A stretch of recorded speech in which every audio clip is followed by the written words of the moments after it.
দেখছেন ওঙ্কার বাংলায় tele canvas, চিত্র শিল্প ছবি ক্যানভাস, এই নিয়েই আমাদের এই বিশেষ অনুষ্ঠান। আমি মিহিকা রয়েছি আপনাদের সঙ্গে, আর এখন আমরা এই মুহূর্তে রয়েছি একাডেমি অফ ফাইন আর্টসের নর্থ গ্যালারিতে। এখানে চলছে একটি চিত্র প্রদর্শনী। চিত্র প্রদর্শনীর নাম আর্ট অ্যাট এভরি হোম। খুব সুন্দর একটি ইনিশিয়েটিভ। প্রত্যেকটি বাঙালি ঘরে যে শিল্প চর্চা, শিল্পের যে অবস্থান, সেইটা নিয়ে কাজ করছেন এই শিল্পীরা তথা এই প্রদর্শনীর কর্মকর্তারা। খুব সুন্দর ইনিশিয়েটিভ, আর তার সঙ্গে অবশ্যই অসাধারণ দক্ষ শিল্পীদের অসাধারণ কিছু কাজ রয়েছে। তো এই প্রদর্শনীর যারা কর্মকর্তা, তাদের থেকেও আমরা এই প্রদর্শনীর সম্পর্কে জানবো, এবং শিল্পীদের থেকে তো অবশ্যই তাদের গল্প, তাদের শিল্পের পেছনের গল্প, প্রত্যেকটা ছবির খুঁটিনাটি, আর শিল্পী জীবনের ওঠাপড়া, শিল্পের বাজার, সব কিছুর গল্প শুনবো। খুব ইন্টারেস্টিং একটা এপিসোড হতে চলেছে, তাই সবাইকে অনুরোধ করব এপিসোডটা শেষ অবধি দেখার। এই মুহূর্তে আমরা আমাদের সঙ্গে পেয়ে গেছি এই প্রদর্শনীর আয়োজক শ্রী অমিত মিত্রকে। স্যারকে আমি ওঙ্কার বাংলার পর্দায় স্বাগত জানাচ্ছি। আর প্রথমেই ওনার থেকে আগে এক্সিবিশন সম্পর্কে একটু জেনে নিই। এটা একাডেমির নর্থ গ্যালারিতে থেকে শুরু হয়েছে। এর টাইটেল হচ্ছে আর্ট অ্যাট এভরি হোম। মানে আমাদের একটাই মেসেজ যে প্রত্যেকটা বাড়িতে, আমাদের উচ্চ মধ্যবিত্ত প্রত্যেকটি বাড়িতেই বিভিন্ন রকম শিল্পকলার তো একটা চর্চা হয়। কেউ ছবি আঁকে, কেউ গান গায়, কেউ ইনস্ট্রুমেন্টাল মিউজিক বাজায়। তো অন্তত সেই শিল্পকলার একটা নিদর্শন থাকা উচিত প্রত্যেকের বাড়িতে। আমরা যেহেতু ফাইন আর্টস নিয়ে কথা বলছি এখানে, in the form of painting, sculpture, print making, তাই আমাদের এই এক্সিবিশনটা ফাইন আর্টসের এই তিনটে ফর্ম নিয়ে, painting, sculpture, print making. Title যেটা বললাম যে আর্ট অ্যাট এভরি হোম। 11 জন স্কাল্পচার আছেন, মোস্টলি ব্রঞ্জের স্কাল্পচার আছে, প্লাস কিছু ফাইবার গ্লাসের আছে, একটা অ্যালুমিনিয়াম শিটের আছে। আর 9 জন আছেন painter, mostly the alumni of government college of art and craft. তাছাড়া সেলফ টটো আছেন এবং 2 জন প্রিন্ট মেকার আছেন। এই টোটাল 22 জন শিল্পীকে নিয়ে এটা একটা group show, not in the form যে কোনো গ্রুপ এটা করছে। এটা করছি আমরা, মানে আমি অমিত মিত্র এবং আমার এমপ্যানেল যে 22 জন আর্টিস্ট আছে তাদের কাজ নিয়ে। এবার আমাদের পালা এসছে শিল্পীদের সাথে কথা বলার, আর শিল্পীদের কাছ থেকে তাদের গল্প, তাদের ছবির গল্প, সেটা একটু না শুনলে তো টেলিক্যানভাস একেবারেই হয় না। তো এবার আমরা সেদিকে তাই আসছি। এই মুহূর্তে আমাদের সঙ্গে এখন রয়েছেন শিল্পী সিদ্ধার্থ চট্টোপাধ্যায়। নমস্কার সিদ্ধার্থবাবু, ওঙ্কার বাংলার পর্দায় আপনাকে স্বাগত। প্রথমেই চোখে পড়ছে খুব রংচঙে সুন্দর 3টে ছবি, এবং বেশ বাংলার লোকশিল্পের একটা ছাপ দেখতে পাচ্ছি। তো এই জনারটাকে বেছে নেওয়ার পেছনে কি গল্প? এটার বেছে নেওয়ার মূল কারণ হচ্ছে, আমরা ওয়েস্টার্ন পেন্টিং যদিও আমরা আর্ট কলেজে শিখেছি, আমরা পাশ্চাত্য শৈলীতেই আমরা কাজ শিখেছি, কিন্তু কিছু বছর কাজ করার পরে আমার যেটা মনে হলো সেটা হচ্ছে যে গঙ্গা জলে গঙ্গা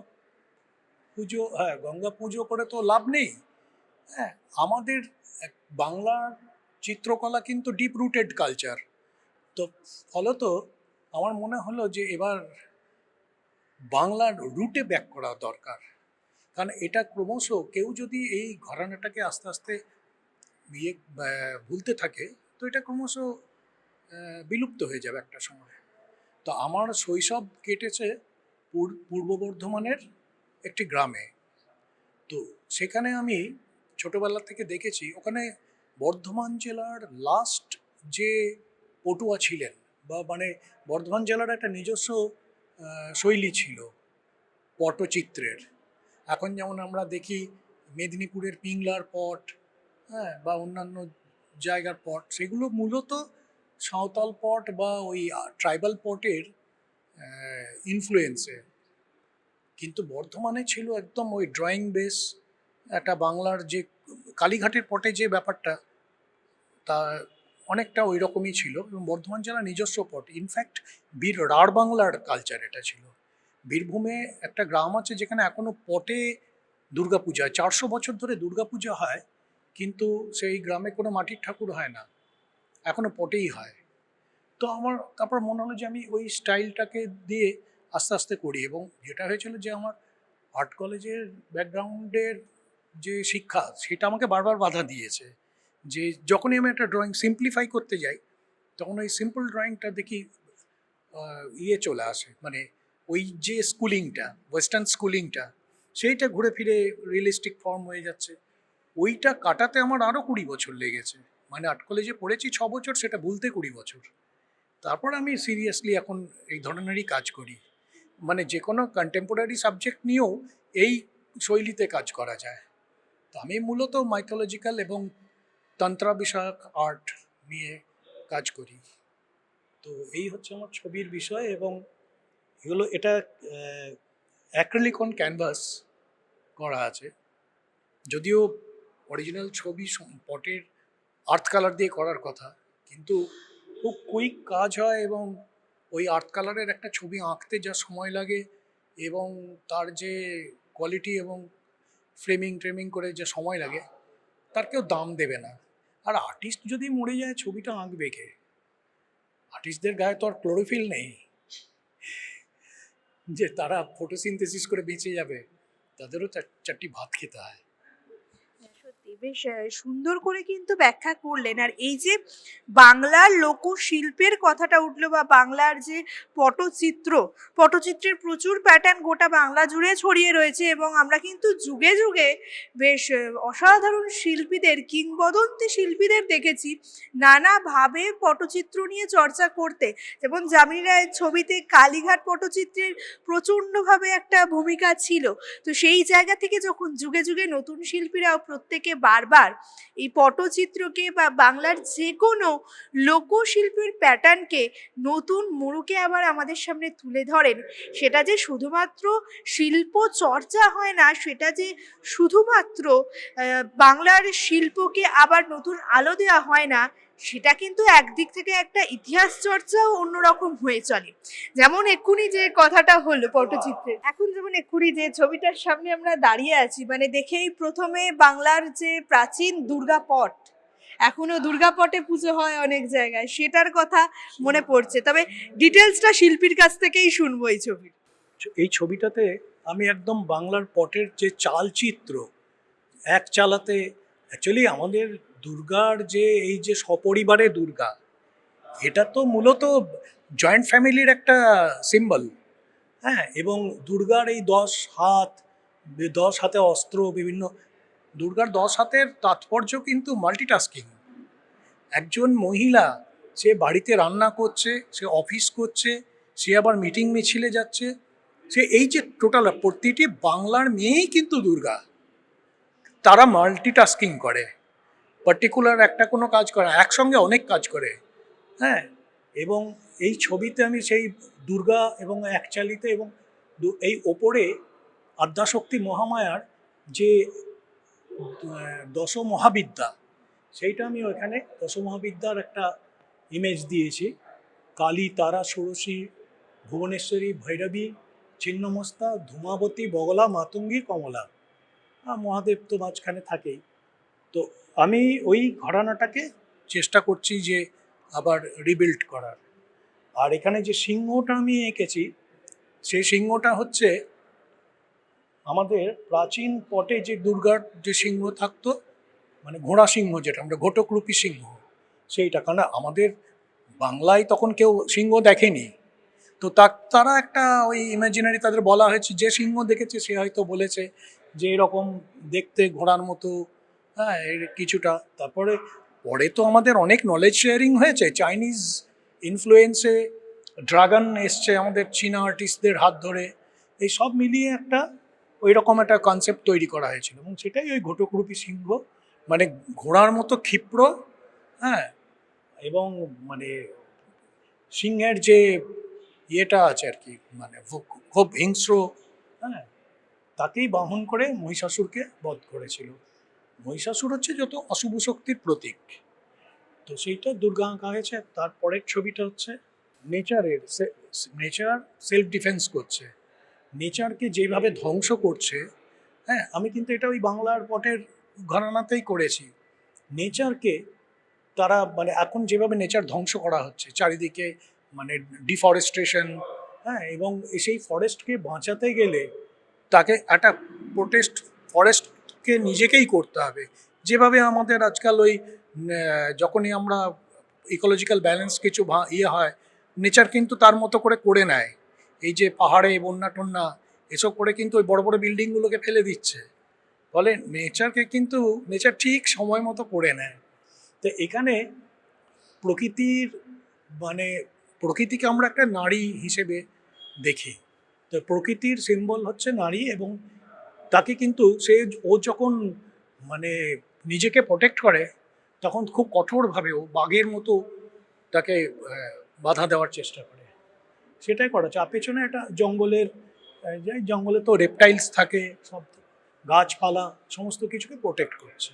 আবার একদিকে কিন্তু প্রকৃতি যে স্নেহময়ী, হ্যাঁ, ওখানে একটা ফুল নিয়ে আছে। অসাধারণ শিল্পীর চিন্তা, এবং সেই চিন্তা থেকে অসাধারণ কিছু কাজ। তবে এর মাঝখান থেকে কিন্তু দুটো মেসেজ আমাদের কাছে খুব ক্লিয়ারভাবে উঠে এলো। একটা, আবার সেই প্রকৃতি, আমাদের সবুজ, যার ওপর নির্ভর করে আমরা বেঁচে আছি, যার ওপর নির্ভর করেই কিন্তু মানব সভ্যতা এত দূর এগিয়েছে।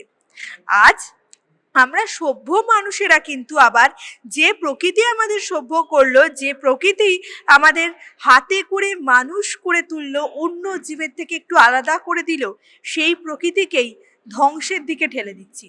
তাই এই যে শিল্পী এক্ষুনি ছবির মধ্যে দিয়ে যেটা তুলে ধরলেন, যে প্রকৃতিকে আঘাত করলে প্রত্যাঘাতটাও কিন্তু আসবে, আর প্রকৃতিকে বাঁচিয়ে রাখলে আমরাও ভালো থাকবো, শান্তিতে থাকবো। তাই প্রকৃতির কথা ভাবার বিষয়টা আরও একবার আপনাদেরকে বলবো, ভাবুন, প্রকৃতিকে ভালো রাখুন। প্রকৃতি ভালো না থাকলে আমরা ভালো থাকতে পারবো না। আর একটা বিষয়, এই যে বাংলার শিল্পকলা, বাংলার ঐতিহ্য এবং বাংলার ইতিহাস, যেটা কিছু ক্ষেত্রে আমরা ভুলতে বসেছি, সেটাকে যখন শিল্পীরা বারবার এইভাবে শিল্পের মধ্যে দিয়ে তুলে ধরেন, সেটা কিন্তু একটা বিশাল বার্তা দেয় আমাদের কাছে, যে সংস্কৃতি তো সবসময় চলমান বিষয়, সেখানে বাইরে থেকে ইনপুট আসবে, সংস্কৃতি থেকে মিশ্র সংস্কৃতি, হাইব্রিড কালচার সব কিছু আসবে, কিন্তু আমাদের শিকড় যেখানে, সেটাকে ভুললে চলবে না। আর বাংলার এই পটচিত্র বা দুর্গাপট কিন্তু ইতিহাস অনেক পুরনো, এখনো বহু জায়গায় কিন্তু এই প্রাচীন রীতিনীতি মেনে প্রাচীন দুর্গাপটেই দুর্গাপুজো হয়, মানে সেই দুর্গাপুজো যেটা বাঙালির জীবনের এক অবিচ্ছেদ্য অঙ্গ। মানে এই দুর্গাপুজোও তো শুধু উৎসব নয়, প্রত্যেকটা এলিমেন্ট, প্রত্যেকটা মুদ্রা কোথাও গিয়ে কিন্তু আমাদের জীবনকে ব্যাখ্যা করে, আমাদের পরিবারকে ব্যাখ্যা করে। আর সেই ব্যাখ্যা করার প্রথম মাধ্যমটা কিন্তু মূর্তি নয়, ছিল পটচিত্র। সেইটা এই এপিসোডে উঠে আসাতে বেশ ভালো লাগছে। যাই হোক, শিল্পীর কাছে আবার একটু ফিরি। একটা প্রশ্ন না করে হচ্ছে না, এই যে আর্ট কলেজে পড়া, ওয়েস্টার্ন আর্ট নিয়ে চর্চা করা এবং তারপর লোকশিল্পে ফিরে আসা, সবটা মিলে তো খুব লম্বা একটা রাস্তা। তো এই রাস্তায় সবচেয়ে বেশিবার বাধা এসছে কোন দিক থেকে? সব থেকে বেশিরভাগ বাধা এসছে সেটা হচ্ছে প্রথমেই লোকে বলবে, মানে বলা শুরু করলো যখন আমি এই ধরনের কাজ করলাম, ও পট আঁকছো, আরে যে ছবি আঁকে তাকে বলে পটুয়া, তা পটুয়ায় পট আঁকবে না তো কে আঁকবে? তো এইভাবে আসবে অনেক কিছুই, কিন্তু ওই যে বললাম প্রকৃতি যেভাবে নিজেকে প্রোটেক্ট করে, ওইভাবে এইগুলোকে না বাঁচিয়ে রাখলে এগুলো কিন্তু ক্রমশ বিলুপ্ত হয়ে যাবে। আজকে যারা বর্ধমান জেলায় পট আঁকতো তারা ম্যাক্সিমাম টোটো চালায়, ইয়ে করে, অন্য প্রফেশনে চলে গেছে, তারা সার্ভাইভ করতে পারেনি। কিন্তু তাদেরকে তো আবার নতুন করে ফিরিয়ে আনার জন্য কাউকে একটা লিডারশিপ তো দিতেই হবে। সেটা তো আমাদের মধ্যে থেকেই কাউকে না কাউকে একদিন ওদের বোঝাতে হবে যে এটাতে ফিরে আসো। এবং আশা করা যায় শিল্পীরা যখন এইভাবে এই প্রাচীন শিল্পকলাগুলোকে বাঁচিয়ে তোলার ইনিশিয়েটিভটা নিয়েছেন, তখন সেই শিল্পকলা আমাদের ছেড়ে যাবে না, আমরা তাকে বাঁচাতে পারবো, এবং তার সঙ্গে জড়িয়ে আছে যে মানুষগুলোর জীবন, তাদেরকেও আবার শিল্পের সেই মূল স্রোতে আমরা ফিরিয়ে আনতে পারবো। তো শেষ প্রশ্ন আপনাকে এটাই করব, এই যে শিল্পী জীবনের একটা দীর্ঘ জার্নি, এত রকম ওঠাপড়া, তার মাঝখান থেকে সেই অভিজ্ঞতা থেকে যারা উঠতি ছেলেমেয়ে, যারা আসতে চাইছে শিল্পী হিসেবে, নিজেকে প্রতিষ্ঠিত করতে চাইছে, তাদের জন্য এবং দর্শকদের জন্য আপনার কি বার্তা?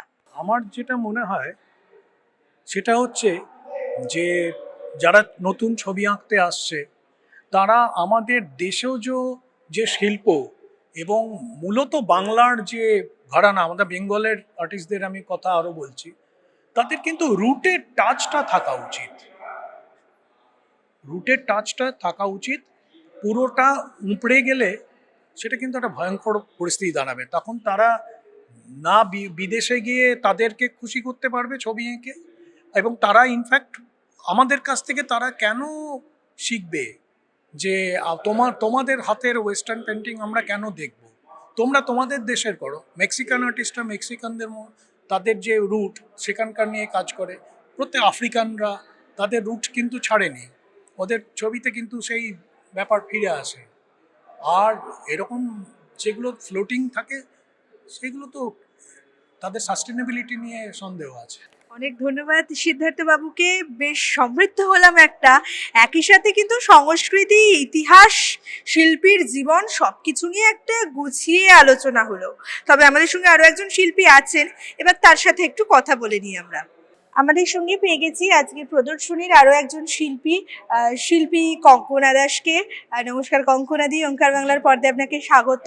প্রথমেই ছবিগুলোর মধ্যে চোখে পড়ছে বেশ একটা ড্রিমি ব্যাপার স্যাপার। তো এইরকম জনারকে বেছে নেওয়ার পেছনে কোনো বিশেষ কারণ? হ্যাঁ, বিশেষ প্রথমেই নমস্কার জানাই তোমাকে এবং তোমার চ্যানেলকে। অনেক ধন্যবাদ। এরকম জনারকে বেছে নেওয়ার জন্য যেটা মেইন রিজন সেটা হচ্ছে, দেখো আমি একটা পিএসইউতে চাকরি করতাম, steel authority of India limited. Last 1 বছর আমি একটা স্যাবাটিক্যাল নিয়ে I went to France for further studies.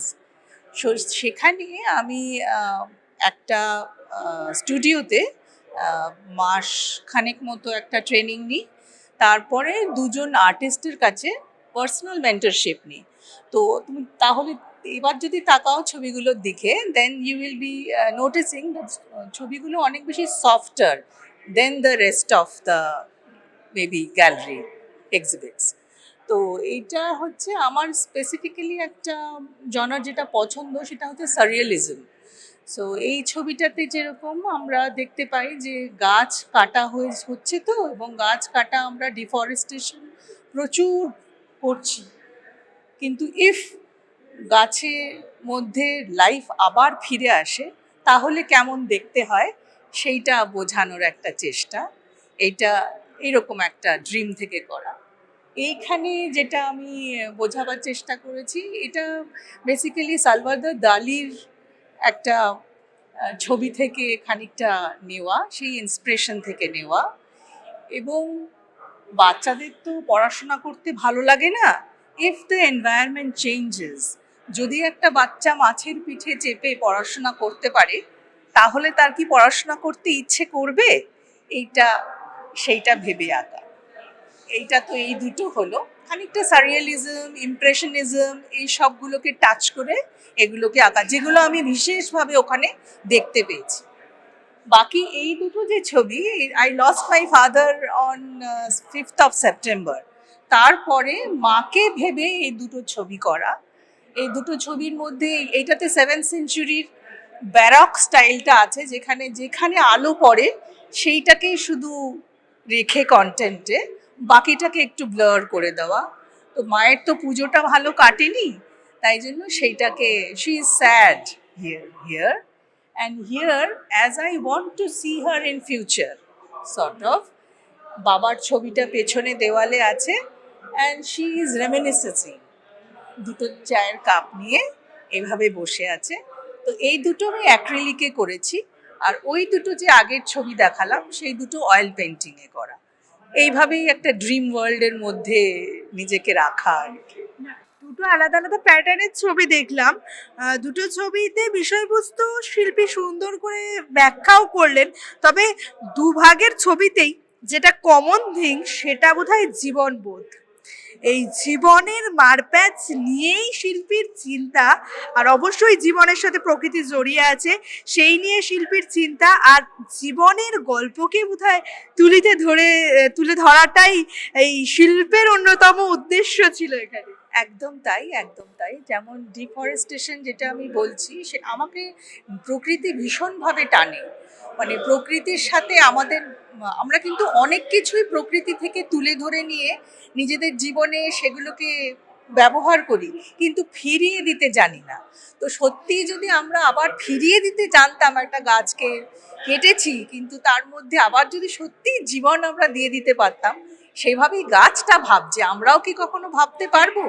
সেইটাই আর কি বক্তব্য ওখানে। সাধারণ বক্তব্য, এবং এই বক্তব্যটা প্রত্যেক সাধারণ মানুষের মাথায় ঢুকে যাওয়া উচিত, কারণ আমাদের প্রকৃতিকে আমাদেরকেই বাঁচাতে হবে। তো একাডেমিতে এই এক্সিবিশন, এখানে এই এক্সিবিশন থেকে পার্টিকুলার এক্সপিরিয়েন্স কেমন হচ্ছে, মানে দর্শকদের দিক থেকে হোক বা অন্যান্যদের থেকে ফিডব্যাক কেমন আসছে? ফিডব্যাক খুব ভালো, অনেক এনকোয়ারিও হচ্ছে এবং প্রত্যেকটা ছবির সামনে দাঁড়িয়ে লোকজন বোঝার চেষ্টা করছে নিজে, এবং আর্টিস্টকে দেখে ডেকেও বোঝার চেষ্টা করছে যে কেমন। এইটাই যেমন খানিকক্ষণ আগে লোক মানে ওরা যেটা বুঝেছে সেটা ঠিক বুঝেছে কিনা আমার থেকে বুঝলো আর কি। ভালো লাগছে, বেশ ভালো লাগছে, এক্সপিরিয়েন্স বেশ ভালো। অনেক ধন্যবাদ দিদি, খুব সুন্দর করে ছবির ব্যাখ্যা শুনলাম, জীবনবোধ শুনলাম, প্রকৃতির কথা শুনলাম, এবং অবশ্যই একজন শিল্পীর একদিকে যেমন ইমোশন আর একদিকে চিন্তা ভাবনা তাকে শিল্পী করে তোলে, তার পাশাপাশি কিন্তু শিল্প নিয়ে ব্যাকগ্রাউন্ড স্টাডি করা, শিল্প চর্চা করা এবং প্রপারলি শেখা, সেটাও ম্যাটার করে, সেটাও শিল্পীকে আরো শক্তভাবে দাঁড়াতে সাহায্য করে, তার তুলির টানটাকে আরো মজবুত করে দেয়। এটা যেন দিদি প্রমাণ করে দিয়ে গেলেন। তবে যাই হোক, আমাদের সঙ্গে আরো শিল্পীরা রয়েছেন, তাদের সঙ্গে আমরা এরপর কথা বলবো। এখন আমাদের সঙ্গে রয়েছেন শিল্পী মলয় দত্ত। নমস্কার মলয় বাবু, ওঙ্কার বাংলার পর্দায় আপনাকে স্বাগত। প্রথমেই যে প্রশ্নটা করব, ছবিতে দুটো জিনিস সবার আগে চোখে পড়ছে, গৌতম বুদ্ধ আর পেঁচা। ছবির বিষয় হিসাবে ইনাদেরকে বেছে নেওয়ার মূল কারণ কি? ছবিটা যখন আমরা আঁকতে বসি তখন তো আমরা একটা খুঁজে বেড়াই যে আমাদের ভাষা, আমাদের কথা বলা, আর সেই কথা বলাটা আমরা জানাবো কিসের মাধ্যমে? আমরা শিল্পী হয়ে আমাদের একটাই জায়গা, সেটা হচ্ছে রং তুলি ক্যানভাস। রং তুলি ক্যানভাস যখন আমরা হাতে পেলাম এবং সেই ভাষা প্রকাশ করতে যে আমাদের যেটা মেন, মানুষের প্রতিটা মানুষের, আমার যেটা অনুভূতি হয়েছে, মানুষের অশান্তির জীবনে শান্তি যদি ফেরাতে পারি, আর সেই ফেরানোর ভাষাটা আমাদের রং তুলি ক্যানভাসের মাধ্যমে যদি হয়, তখন মানুষটাকে গৌতম বুদ্ধ, মানে আমরা যখন ভগবান বানালাম তাকে, সেই গৌতম বুদ্ধকে দেখলাম, তার যে বাণী, তার যে প্রচার শান্তির জন্য, তখন আমার ছবির নাম হলো ইন সার্চ অফ পিস। এবং আমি যে ছবিটাই করি কেন, সেখানে নাম হয় ইন সার্চ অফ পিস, শান্তির সন্ধানে। এখানে আপনি দেখতে পাবেন এলিমেন্টসগুলো দিয়েছি আমি পায়রা, যে পায়রাটা আমরা শান্তির প্রতীক হিসেবে ভাবি। কিছু প্রকৃতি থাকে, মানে নেচার, প্রকৃতি মানে একটা শান্তির বার্তা বহন করে। একটা দুর্গার ছবি দেখবেন, সেখানেও যে শান্তি আনার জন্য নিজেকে একটা রণাঙ্গী চেহারা নিয়েছিল, সেখানেও ইন সার্চ অফ পিস। এরপরে আপনার দ্বিতীয় কথা, আপনি যখন বলছেন পেঁচা, পেঁচা একটা ইন্টারেস্টিং বিষয়। আমরা বর্তমান সমাজে রাতটা বিভীষিকা হয়ে দাঁড়িয়েছে।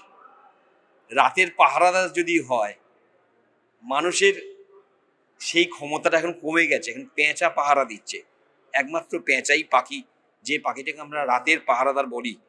সেই হিসেবে আমার সেই দৃষ্টিভঙ্গিতে মনে হলো পেঁচা একটা এমন বিষয় যে অনেক কিছু দেখে যেটা আমরা দেখি না রাত্রে, আর যেই ঘটনাগুলো সাক্ষী হয়ে থাকে এই পেঁচা।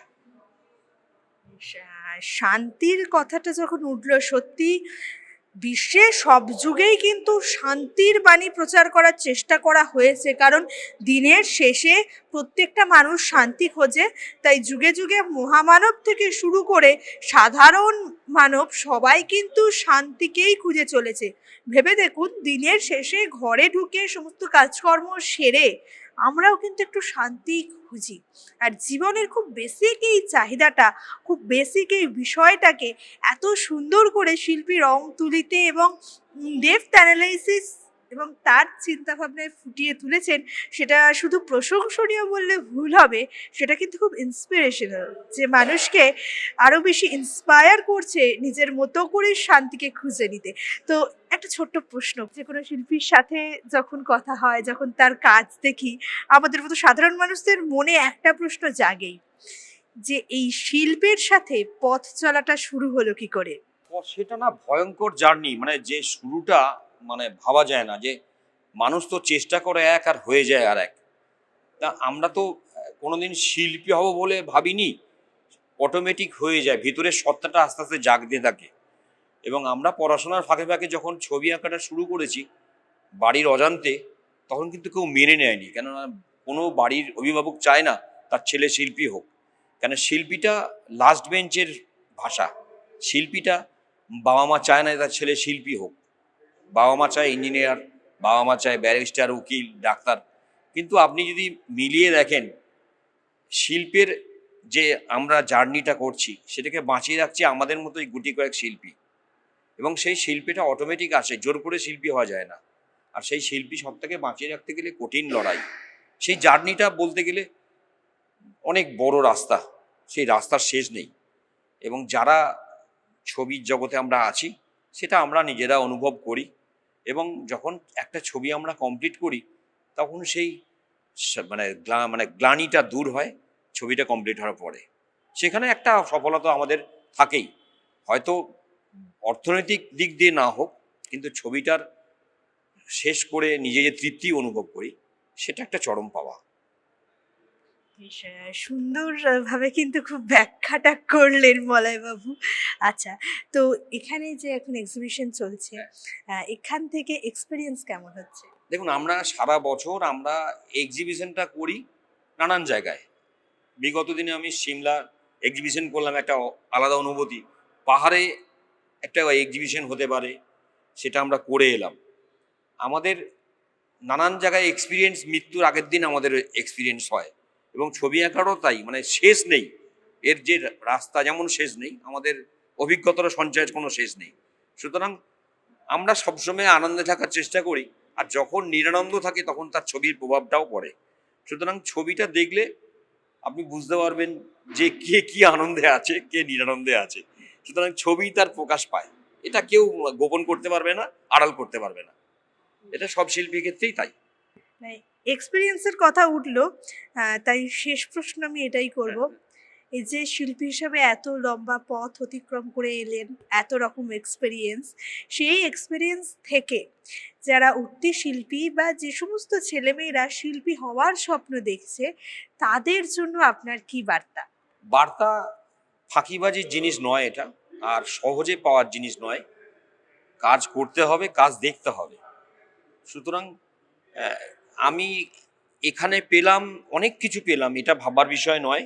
আগামী দিনে আরও পেতে পারি, এবং পাওয়ার রাস্তা অনেক আছে, সেই রাস্তাটা খুঁজে পেতে হবে এবং চলতেই থাকতে হবে, চলার কোনো শেষ নেই। এটাই সবারই আমাদের মূল উদ্দেশ্য হওয়া উচিত, এটাই সবাইকে বলার। অনেক ধন্যবাদ মলয়বাবু। আজকে কিন্তু আমরা খুব জমজমাট একটা এপিসোড পেলাম। একদিকে যেমন শিল্পীদের গল্প শুনলাম, তাদের জীবনের গল্প, তাদের শিল্পী হয়ে ওঠার গল্প, তাদের প্রত্যেকের দর্শন, তাদের চিন্তাভাবনা এবং তাদের ছবির পেছনের গল্প, সেগুলো শুনলাম। তার পাশাপাশি কিন্তু অসাধারণ সুন্দর একটা ইনিশিয়েটিভের সাথেও আমাদের পরিচিতি হলো। এই যে আর্ট অ্যাট এভরি হোম, আমাদের প্রত্যেক মধ্যবিত্ত বাঙালির কিন্তু আর্ট নিয়ে একটু হলেও কৌতূহল থাকে, একটু চর্চা থাকে, আর সেটাকে অ্যাপ্রিসিয়েট করার, সেটাকে জায়গা করে দেওয়ার এবং বাঙালিকে শিল্প চর্চা করতে দেওয়ার, আরও এরকম একটা স্পেস দেওয়ার জন্য তো এই প্রদর্শনীর যারা কর্মকর্তা, তাদেরকে আরও একবার আমাদের ওঙ্কার বাংলার তরফ থেকে অনেক ধন্যবাদ জানাই। আর সত্যি এরকম ইনিশিয়েটিভ প্রশংসনীয়, আর এটা থেকে কিন্তু আমাদেরকেও একটা শিক্ষা নিতে হবে। শিল্প তো আমাদের জীবনের অঙ্গ, শিল্প কিন্তু মানুষকে বাঁচতে শেখায়, মানুষকে ভালো থাকতে শেখায়। আর একটু আগে আর একজন শিল্পীর সাথে আমরা কথা বলেছিলাম, তিনি বলেছিলেন আমাদের ঐতিহ্যের শিল্প, আমাদের লোকশিল্প, সেগুলো যাতে হারিয়ে না যায় সেটার দায়িত্বটাও কিন্তু আমাদেরকে নিতে হবে। তাই সবাই খুব ভালো থাকুন, শিল্প চর্চায় থাকুন, শিল্পী নিয়ে থাকুন। আজকের মতো আমাদের এই এপিসোড এই পর্যন্তই। সবাই দেখতে থাকুন ওঙ্কার বাংলা। নমস্কার।